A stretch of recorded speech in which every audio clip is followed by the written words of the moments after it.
Hello students, today I am back with another video. This video is related to the chapter data representation, and the topic that we are going to discuss today is characters and string representation.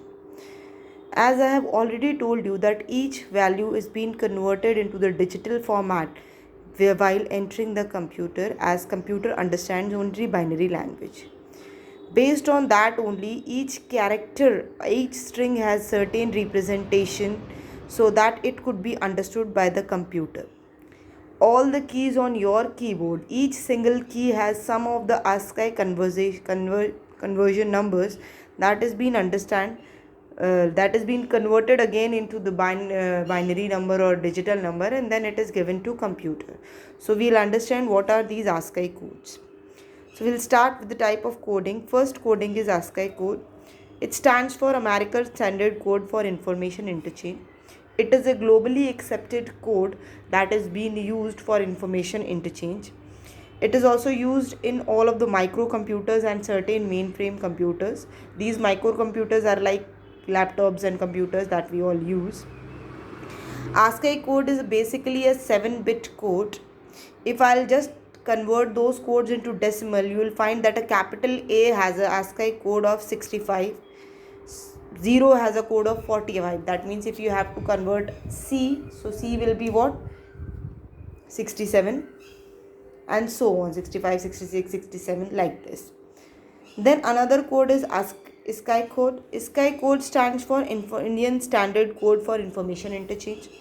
This code was made to facilitate the use of Indian languages. That if we have typing in Hindi and we have a keyboard that is basically for typing in Hindi, then what will be the ASCII code for each character, how it will be globally established, how it will be globally accepted. So this code has come for that purpose.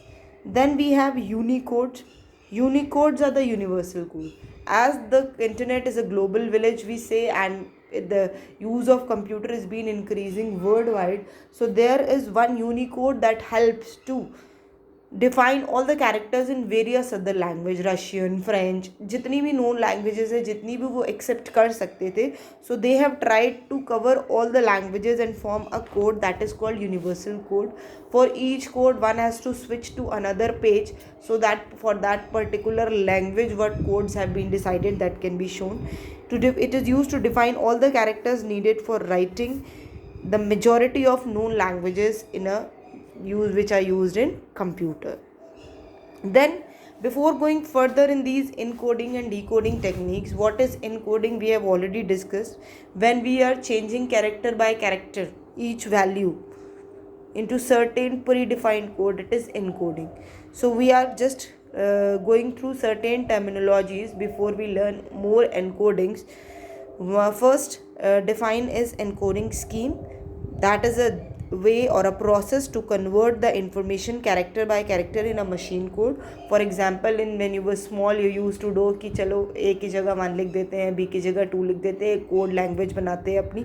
That kind of coding scheme. So whatever coding scheme you are using, that is a way, that is a process. This is called encoding scheme. Then we have code space. All the codes that an encoding scheme uses to represent the character. Whatever code space, like a domain, kitna bhi conversions, so many conversions are there to jo already defined characters or unki values hain, that is your code space.